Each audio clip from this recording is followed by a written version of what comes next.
Hi folks, and welcome to the Friend or Foe Lounge. Hope y'all been having a great day. We're gonna go ahead and kick this off. I am your friendly neighborhood shoutcaster, Sharogan, and I have joining with me today, this is the Shoutcaster Lounge, because we've got Asim, we've got Found, and we have got the one and only Whirler.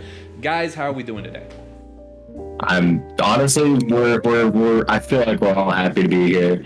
We chopping it up before we started recording this, and I think we are ready for one heck of a weekend. Yeah, I'd have to agree. I wish I got the big intro like Whirler, but second fiddle is always a nice fiddle to be. And I think it's just we have a really exciting set of games, and I'm really excited to actually get a chance to talk about them. I'm just excited to get back to Mythic League. I know we've been kind of stuck on Heroic for a little while, and well, that's fun all to watch. These Mythic teams are, I don't know, there's a lot more exciting matchups coming up to me. You say exciting matchups. Me, I'm like, but the kills, they're so low, relatively speaking to Heroic. And there's not a lot of like risk taking. There's just a lot of mistakes.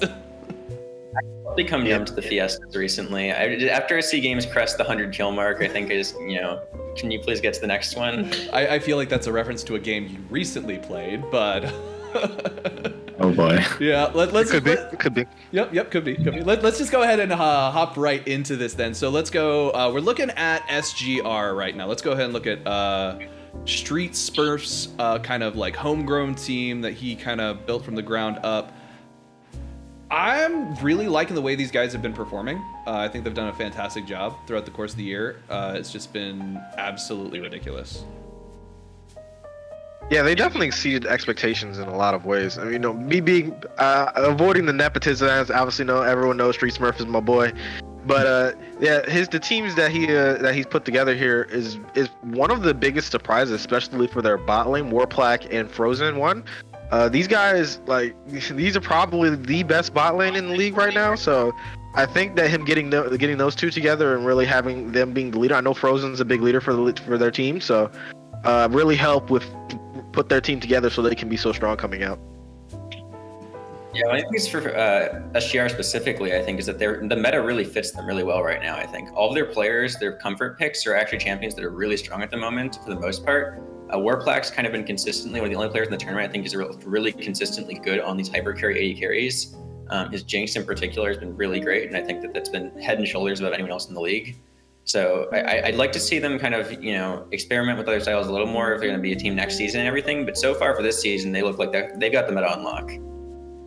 I definitely have to agree with all of that. I've been seeing a little bit of their play, and I am actually excited to see Street Smurf in general, just because I have gone into this tournament not knowing a lot of players, if any players, and I've gained a little bit of, fanboyish for a few of them, Street Smurf being one of them. I enjoy seeing him shine sort of as the season has progressed, week one rather. He had a little bit of a rough start, especially on the Seraphine flex, but it's all come together so far and it clicked for him. One of the really cool things to watch this season for me, because I think he's made a really nice transition away from the style he was playing in prior seasons. Back in seasons 1 and 2, he was really this carry mid laner who would play stuff like Rise and like these really hard 1v9 champions, play for side and just try to carry the game for his team. And I think now that he's on a team where he's not in a position where he has to carry every game, he's really done a great job both playing safer and playing in a more consistent, stable style, and really expanding his champion pool to picks like the Seraphine, like you mentioned, things that can really enable his team and also play them really, really well. I mean, it's kind of surprising for a player that's champ pool didn't really include these kind of picks last year. Yeah, and I've just been enjoying watching Demon Lord Nanoi in the jungle. I think he's done a fantastic job just kind of roaming the map, just having such dominance on these lanes and just completely controlling the other junglers that he's really able to kind of like get in their heads and set them behind, which I think is probably against POG one of the greatest weapons you can possibly have. And it's just, he's really impressed me. And then we can talk about Frozen all day, and it's like Warplaque's great, but you can't have a great ADC without a fantastic support, and he's just been doing so much in that bot lane. Just, it's been absolutely terrifying laning against him, and he's really a big threat you have to worry about. So wrapping up on SGR right there, so we kind of got a nice good breakdown right there. Let's hop over to POG, Poseidon Gaming. They're kind of like, I call them the dark horse of the league in the sense of just kind of like how they're perceived, where it's like they've got the attitude, they've got that mouth, but lately they've been backing it up with their games. It's like it kind of seems like, especially with their Bobrovsky and a lot of the stuff that he says. I love Bobrovsky, but I will be the first to tell you, you got to be ready when you start talking to him, because he's going to just tell you how it is. He's going to be extremely blunt. His interviews, I love listening to. I'm not going to like, they're just straight up. I love listening to those interviews. But it's like, I've been really happy with their performance, especially getting him out of the bot lane. I think that was probably, like, I understand they were experimenting with comp, but I feel like that was not the position that you wanted to have Bobrovsky in. Yeah, I'm just glad to see Crow back. That's all I wanted from them. Yeah, I think their POG has always been kind of the villains of the league. Instead of a dark horse, I think there's a lot of people who want them to win, and there's probably more people who want them to lose, just because of the way they are. Cockiness has a drawback in that form. Honestly, I think the biggest weakness for POG is going to be Crow for the first time in any series that they've played against SGR. His champion pool is probably the most ill-fitted meta for Crow I've ever seen. Ezreal is good. He's not a big Ezreal player. Jinx is good. He doesn't really play Jinx.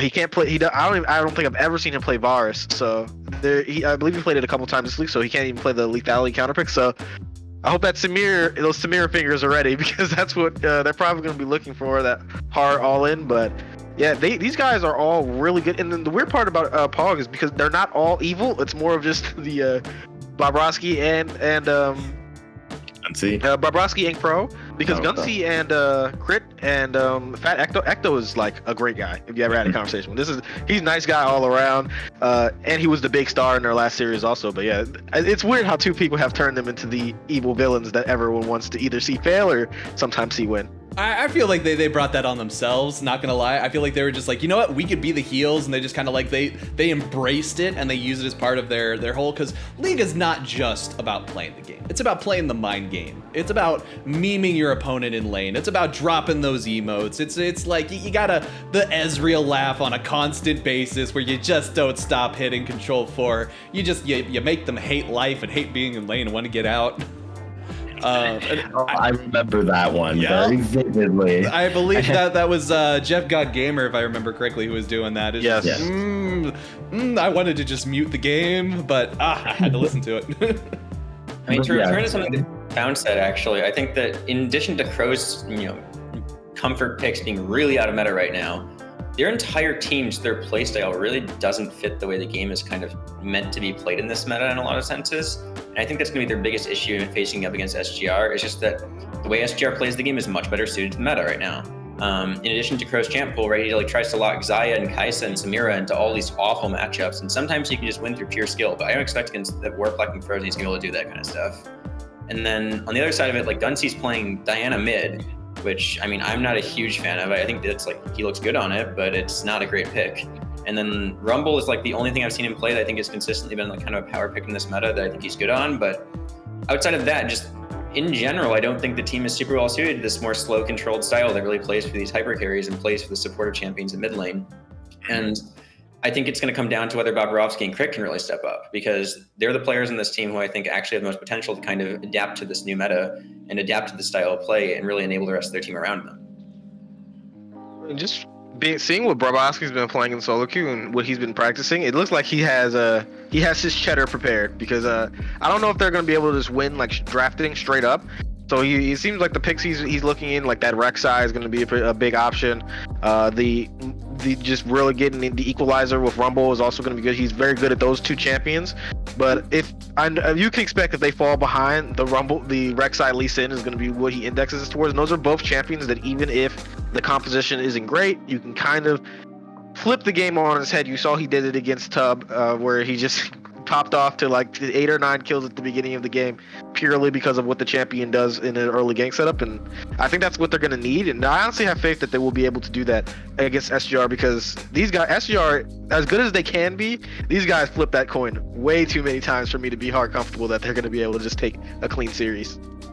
Yeah, I think a lot of the coin flipping really comes down to Demon Lord to me, actually. I think that SGR is really stable a lot of the time in their lanes, and especially in bot and mid lane, I think they very rarely give over advantages early game in the way they play the lane specifically, but Demon Lord's pathing can be really, really strange sometimes, and lead to a lot of these early skirmishes going just complete coin flips.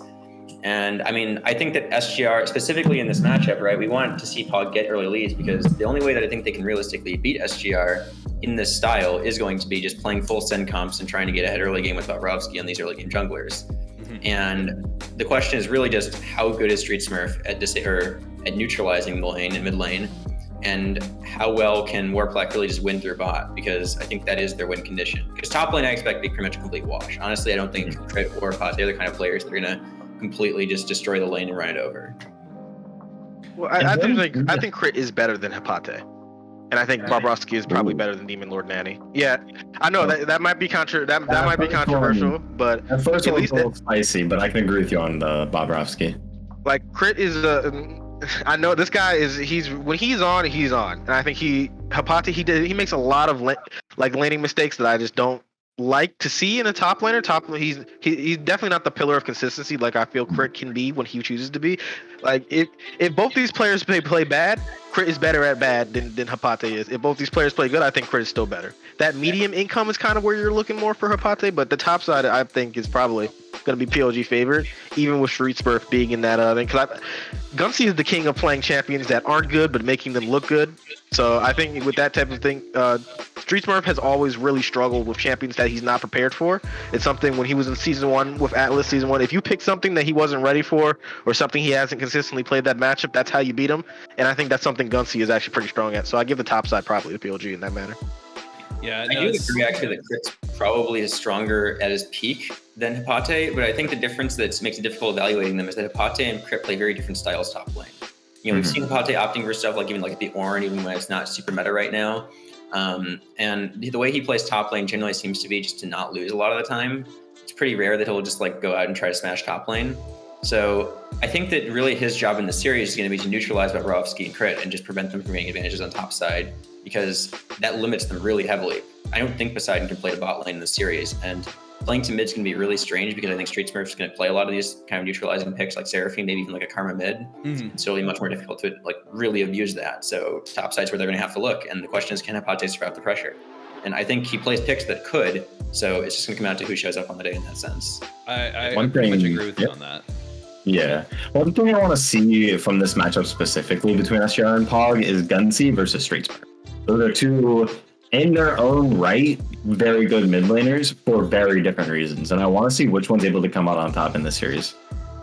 Yeah, no, in some ways it's going to be an exciting thing to watch. Like that mid lane matchup, like you said, is absolutely fantastic. I before we get off of top lane, though, I do want to point out that I feel like Crit's champ pool is a little bit smaller than Apate's. I feel like he tends to...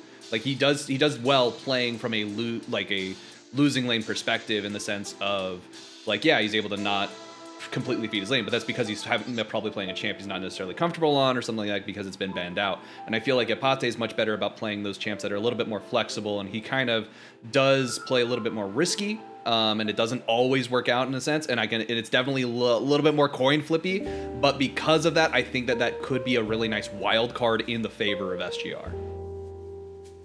But yeah. So going back to the Gunsy. Sorry, I wanted to get my little critic thing in there because it's like, okay, hold on.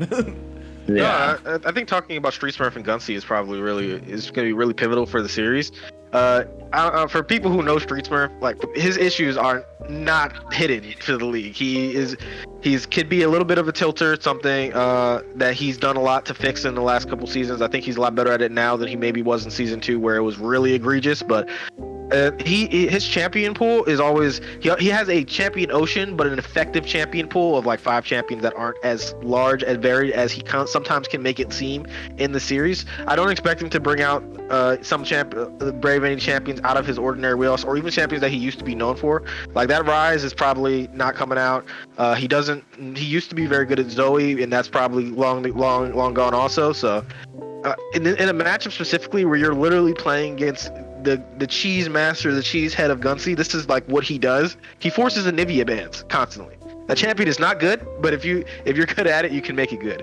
So that's something that's really concerning, that Gunsey may be able to get that advantage with a weird pick. If they play a straight up matchup, that's not what we've seen before, like Oriana Victor, Street Smurf probably wins both sides of that. But I don't think they're going to take that matchup on the side of Gunsey. Yeah, I like the whole thing about Anivia too, because Anivia's got so much utility built into their kit that you can just do so much with it, even if it doesn't necessarily do a lot of damage. You can just provide a lot of utility for your team, basically forcing them to take certain routes, forcing them to into skill shots, or stuck in the Anivia Blizzard.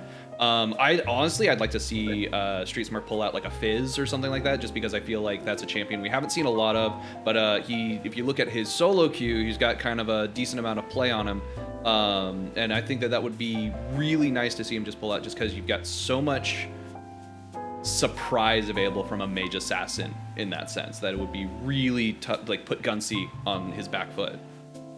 My concern is about this a lot in my head just now, and I was not going to say it until you did just now. As a Fizz main myself, if that gets pulled out during the series, I might as well turn my vote. It's them. Yeah, Fizz is a sleeper, by the way. Because right now, in the sort of competitive meta, that champion has always been a gray area. That champion brings almost nothing to the table in terms of a team organization. Even in solo queue, that champion barely brings anything to the table except a for sure winning lane. Mm-hmm. With that being said, in professional play, the lane is horrid.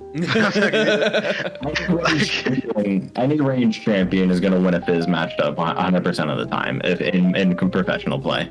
With that being said, there's a few interesting things, especially in this season, that you can do with that champion to provide some form of utility that you're going to appreciate.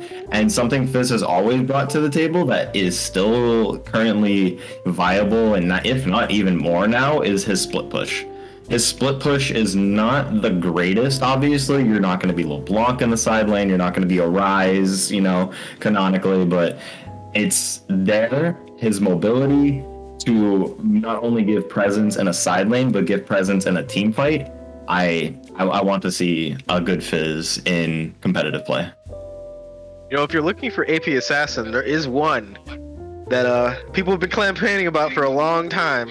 I wonder if you guys know it, that Street Smurf used to be a monster at, and that's Akali. And I'll be really surprised if we don't see the Shroud come out and put in some really heavy work, because that champion at the moment she's so egregiously broken. When you're good at it, it's not even funny, and it's really good into things Gunsey plays. Like if you pick Anivia into Akali, you might as well just FF the game already. You're never gonna hit her with a skill shot at any point, and she has multiple ways of getting out of the pillar, not the pillar of the wall. And I think if they prepare that type of counter pick, they're already probably better team fighters, all right, and that could just be something that they could use to be an advantage.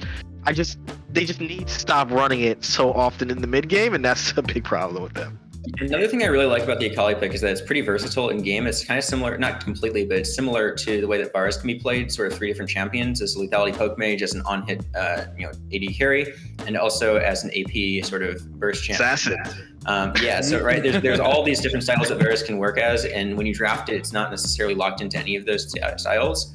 And Akali is a little bit different, but she has a similar sort of thing in the way that she's versatile in the game, because now that Riftmaker has been buffed, Akali isn't only viable into team comps where she can just assassinate squishy members very easily, kind of burst to one shot. She can play for this long extended trade and sustain game with these bruisers, actually going Riftmaker into Demonic Embrace. And it's a really, really effective playstyle if you're going against stuff like, with more tanky members in the top lane and jungle, especially. Stuff like the Gwen that's been coming out recently, it's actually pretty nice into. And I'd be excited to see sort of the adaptation, in the series, I guess, of what the picks are and the way that they use these different picks. But on the other side of that, I don't really want to see Street Smurf point flipping matchups that much in mid lane, because I feel like it's one of the few ways that SGR can really lose this series. I think that Street Smurf really needs to look to play stable lanes that he knows he can either win or go even on, and avoid Gunsey being able to cheese him. And I think picking something like a Fizz is just too volatile in this kind of situation, where he's just getting cheesed by Gunsey playing something even crazier. Mm-hmm. I'm so happy you brought up the pivotal champion that I think this is going to be, and I think it's going to be Varus. If Crow can play Varus at just an adequate level, he doesn't have to be amazing at it.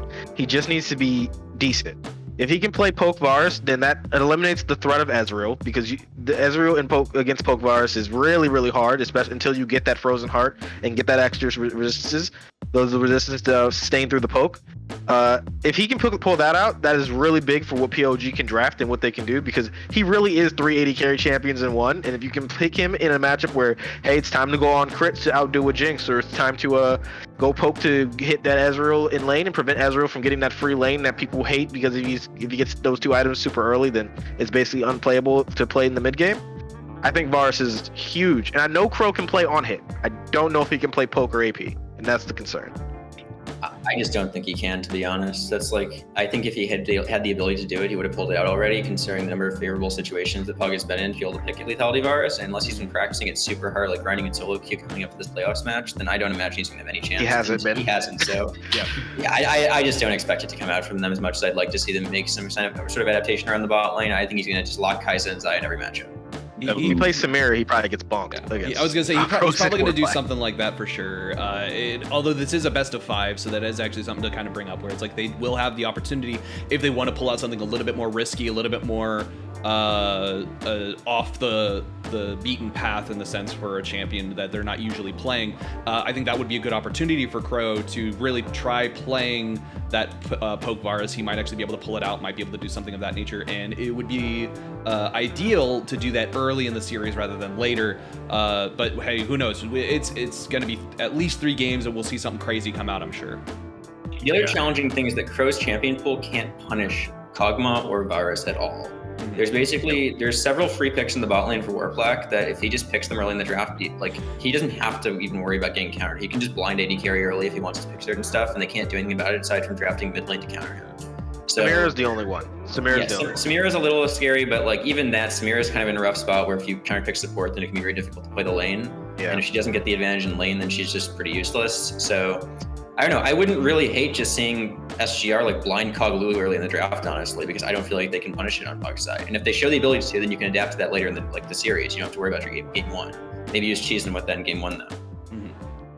Yeah, especially if I don't know if we've never actually talked about it. If you guys look at Gunsy's solo queue account, he basically doesn't play any of the ranged AP mages. So the Orianna Victor is pretty much out the wheelhouse. His big one is Rumble, but that's better in jungle than it is in mid. It can be really egregious in mid still if you do get a good matchup with it. But yeah, so if based on what I'm seeing here, just getting that extra little bit of data before, I think Street Smarts has good counters for some of these champions that's not named Rumble. I don't think Street Smurf has a good Rumble counter, but I think all of the rest of them, I don't think Gunsy's gonna pick Castle and Blind into Street Smurf when he knows the Lucian is just gonna come out right after that. And into Rumble, he could just pick Seraphine and go even. I'm not really that worried about the Rumble pick in mid lane unless he gets serious jungle pressure, like going mid lane all the time.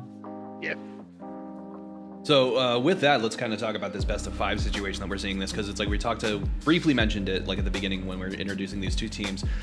With Poseidon being the type of team that they are and how strong they are.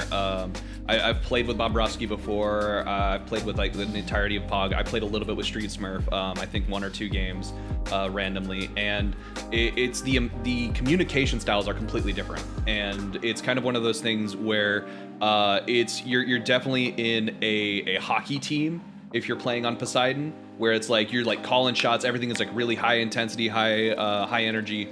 And with that, I think we're going to run into a situation where potentially if this series drags out, Poseidon's going to kind of like, they might lose that one game, and that could end up cascading throughout the rest of the series. What do you guys think of that? Because I think SGR's got the stronger mental if we're just comparing the 2 teams on paper. And it's like just kind of like looking at it, it's like it really seems like if SGR is able to pull ahead, they're just going to keep on going until they finish it out. Yep. Yeah, unless Street Smurf returns to his season 2 ways and just mental booms early in the series, then I think that POG should be the team that's going to have more mental stress on them throughout the series. Yeah, if I have to describe POG, I think to me they're like a hot air balloon. And when everything's going around, everyone's talking, their voices are going in, it's all pumping them up to get that balloon in the sky. But a little bit too many pricks on that balloon could easily make them explode. And they just from data from some of the other leagues, for people who may not know, they were playing in another league. I think they were playing in Risen before, and that was like a big issue with them in Risen, where they just could not get if they were falling behind in games. If they don't get early advantages, they always kind of suffer in the mid game when they don't have priority in that manner. But on the positive, in this league specifically, POG is probably the best early game team in the league.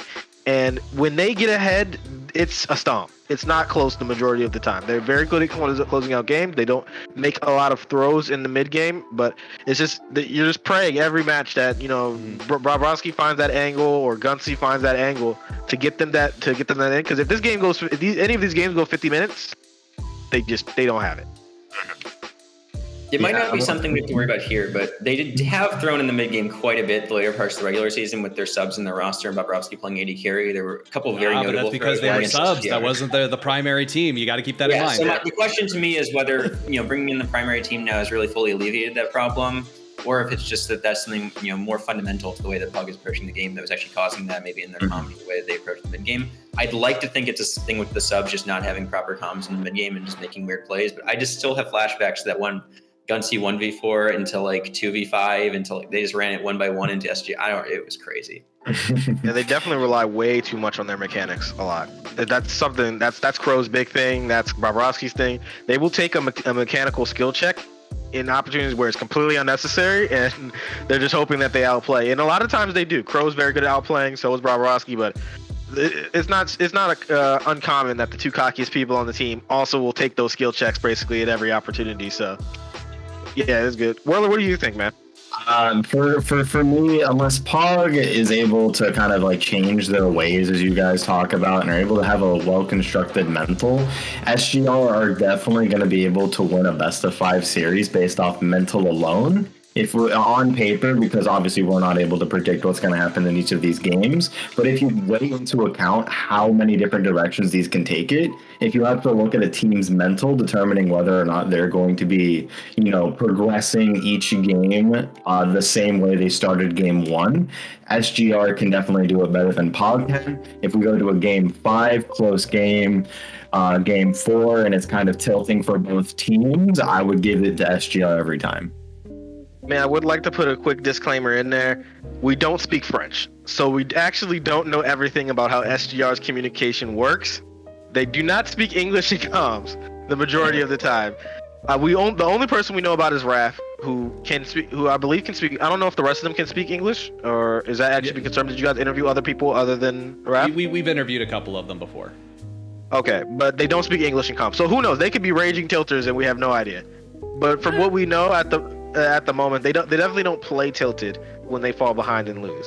And that's the first step. Yeah, very very obviously in play style. They tend to play a very clean game, tend to play a very consistent game. They don't tend to be doing things that are too off the wall crazy most of the time. Usually, you can tell, just by watching Poseidon, you can tell whenever something's going on, just by the nature of what the plays are happening on the map, and it just kind of makes sense there. SGR, you don't really see that too much, I think.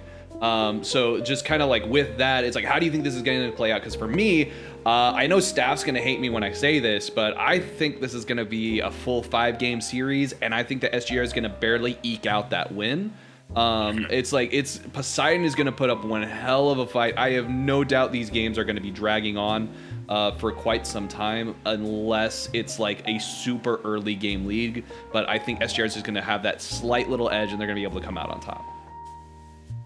Production may like me a little better, because at the moment I think it's 3-1 POG. I think they take it 3-1.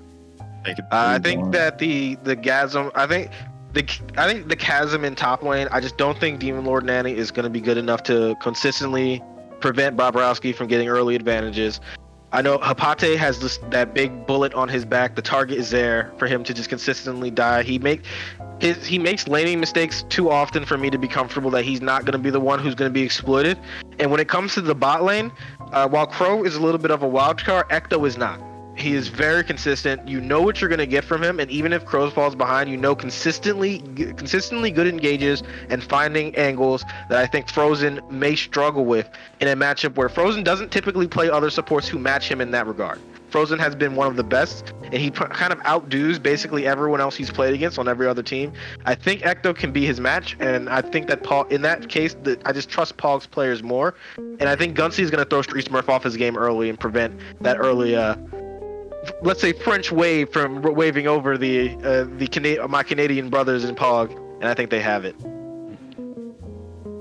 For me, as a caster, when you cast all these games and with experience, you always hope for that Game 5 silver scrapes, just because you would love to see the content you get from it. You love to see the inner workings of a competitive series, sort of how each game plays out, how the teams are reacting to it. That's why I'm looking for a Game 5, but it's going to be 3-2 SGR, no problem. If it ever goes Game 5, it has to be SGR every single time, because 90% of the time, what brings it to Game 5 is probably going to tilt POG out of their mind.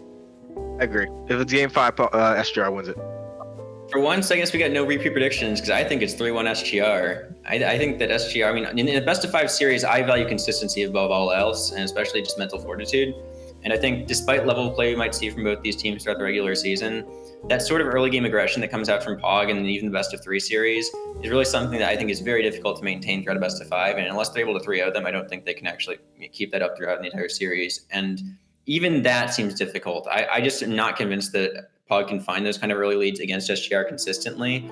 I think even though Apate could be a weak link for them, they aren't going to be able to really play through top side that well, because Crit's champ pool simply can't play stuff that's going to be able to hard 1v9 the game if given an advantage against stuff like Warplague in the bot lane, playing these hyper carries that are able to actually play the game and have a pretty easy laning phase, because I don't think Crow can really punish him in lane with the counter picks.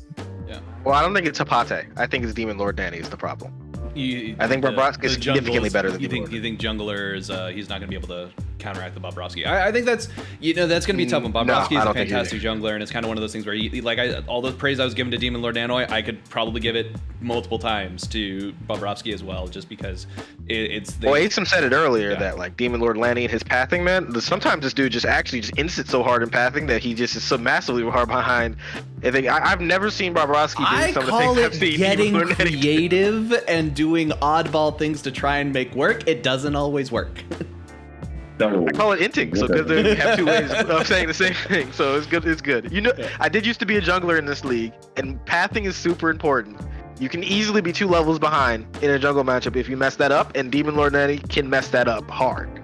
So in the early game, your jungle is what dictates where you're going to be, where you're going to be fighting. Generally, if your laners aren't trolling it, your jungle should be dictating where you're going to be fighting, where your aggression is going to happen on the map. And I just don't have faith that he's not going to do something weird, throw some kills to Bobrovsky and give him that early game control that just lets him stack dragons. But neither of these junglers play some of the good ones that have come back into the meta. Olaf is extremely strong, and they both don't play that. So their champion pools are going to be very weird to see what we're going to see in jungle. This is definitely going to be like a tier 2, tier 3 jungle matchup. We're definitely going to see it in another couple of Sejuani games. or we just pray to God that we don't see Nidalee, and that's good for POG if that doesn't happen. But in that case, this is not going to be. We're probably not going to see the big hyper carry junglers that we've been seeing, at least in LCS, besides Rumble. I think Udyr is probably gone. I don't think either of these junglers played Udyr a lot to begin with. I know Bobrovsky doesn't play it very well. I think it's going to be tier 3, tier 2 junglers, and in that matchup, Bobrovsky probably is just going to outperform Demon Lord Nanny probably in all 5 games if it goes to 5. Not sure how well Bobrovsky can really punish jungle matchups in a position where his mid lane is probably going to go even or lose, and bot lane's always going to have prio, so it makes it much more difficult to get these early leads. Like, if he wants to double scuttle him, it's going to be really, really hard, because I think Warplague almost always have prio bot lane. You have to think his mid laner is going to be even behind. I think his mid lane is going to be winning. All right, so I guess that's what it comes down to. If Street Smurf can really match Gunsey or not, and that's kind of up in the air, I think. Yeah. Well, Street Smurf is better, but Gunsey has the pool. I think Gunsy's picks, and Gunsy is going to do something this series that is going to tilt the crap out of Street Smurf. I'm guaranteed it's going to happen. If Street Smurf plays Rumble mid and is getting shoved in by the Rumble is so uninteractive in the mid lane, it's ridiculous. You don't trade into him, he clears the wave in 2 seconds, and then he walks into your enemy jungler, and you're like, well, you can get Rumble ulted from across the map. Good luck bot lane and top. That's something I can easily expect to happen, and that's what Gunsy is good at. But if they ever decide to play a matchup that's standard, if it's like Echo versus Akali, Street Smurf probably wins both sides of that, and that's something I don't think Gunsy's going to do. I think he knows his role, and he's gonna punish Street Smurf's champion pool in this specific match. So they will, preferably for me, have a winning mid lane. That's one possibility. I think the other, though, is that Bobrovsky goes for early scuttle on bot side or something, and the bot lane rotates and he dies in the 3v2. Because his mid lane rotates, but his bot lane can't being shoved in because they're playing Kai'Sa into Kog'Maw or something. And then Bobrovsky tilts off the face of the planet because his bot lane doesn't have Prio. Well, I think the only way we're going to find out is to actually watch the games that are coming up here shortly. So let's go ahead. We're going to take a quick break, and then we'll be right back with game number 1 of Poseidon Gaming versus SGR. So be sure to stick around for that. We'd also like to do a real quick thank you to our sponsors, Logitech G, Adobe Creative Cloud. We greatly appreciate all your support, as well as Limitless Escape Rooms. Thank you all so much, and thank you Found getting first spot this time, Asim and Whirler. Greatly appreciate it for you guys being here. So just stick around. We'll be right back after a quick break.